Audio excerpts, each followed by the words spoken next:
What is post modernism? বিষয়টা শুরু হয়েছে সেই 18th সেঞ্চুরি থেকে, এজ অফ এনলাইটেনমেন্ট।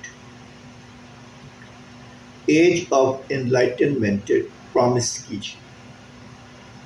যে প্রমিস ছিল যে সায়েন্স এবং লজিক বা সোজা কথায় সায়েন্টিফিক র্যাশনালিজম কি ভবিষ্যতে মানুষকে কি ইউটোপিয়া বা স্বর্গরাজ্য দান করবে। কিন্তু মডার্ন টাইমে এসে আমরা কি দেখি? First world war, second world war, holocaust. অর্থাৎ 18th সেঞ্চুরিতে সায়েন্টিফিক র্যাশনালিজম যে ইউটোপিয়া প্রমিস করেছিল সেই ইউটোপিয়া প্রতিষ্ঠিত হয়নি, তার জায়গায় ডিস্টোপিয়া হয়ে গেছে। ইন্ডাস্ট্রিয়াল রেভলিউশন কি প্রমিস করেছিল? যে শ্রমিকদের জন্য কি একটা স্বর্গরাজ্য, কিন্তু বাস্তবে কি হল? শ্রমিকরা কি ফ্যাক্টরি আর স্লামের কৃতদাস হয়ে গেল।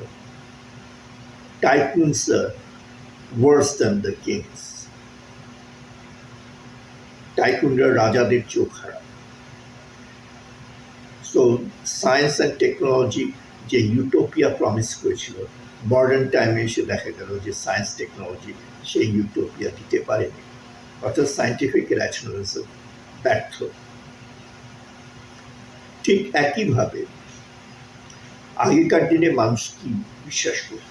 যে ইউনিভার্সে তার একটা নির্দিষ্ট অবস্থান আছে এবং সব কিছুই একটা সার্টেনিটি আছে, যেমন নিউটনিয়ান মেকানিক্স কি ডিটারমিনিস্টিক, যে আপনি যদি একটা প্ল্যানেট বা স্টারের অবস্থান এবং গতি সম্পর্কে জানেন, তাহলে ফিউচারে সেটা অবস্থান এবং গতি কী হবে সেটা আপনি ক্যালকুলেট করতে পারবেন। অর্থাৎ ইউনিভার্সিটি ডিটারমিনিস্টিক, অ্যাবসলিউট। কিন্তু মডার্ন টাইমে এসে আমরা কী দেখলাম? রিলেটিভিটি, যে স্পেস টাইম রিলেটিভ, এর কোনো অ্যাবসলিউট কোনো মেজারমেন্ট নেই। অর্থাৎ আগে যে অ্যাবসলিউটনেসটা ছিল ইউনিভার্সে সেটা ধ্বংস হয়ে গেল, এখন আর কোনো অ্যাবসলিউটনেস নেই।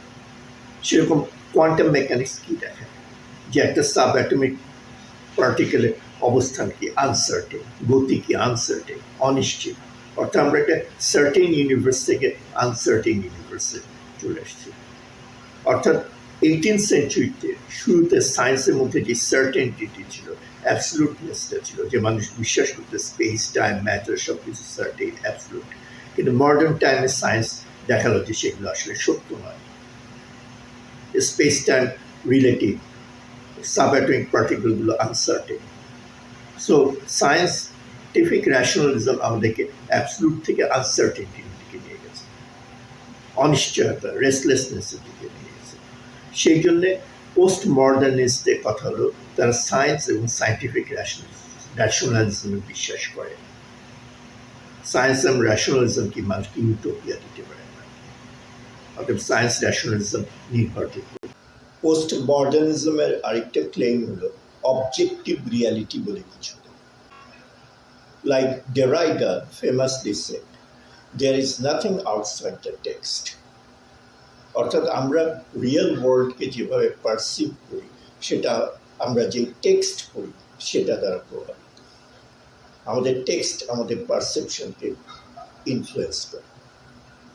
ঠিক একইভাবে আমাদের social reality, political reality media দ্বারা প্রভাবিত।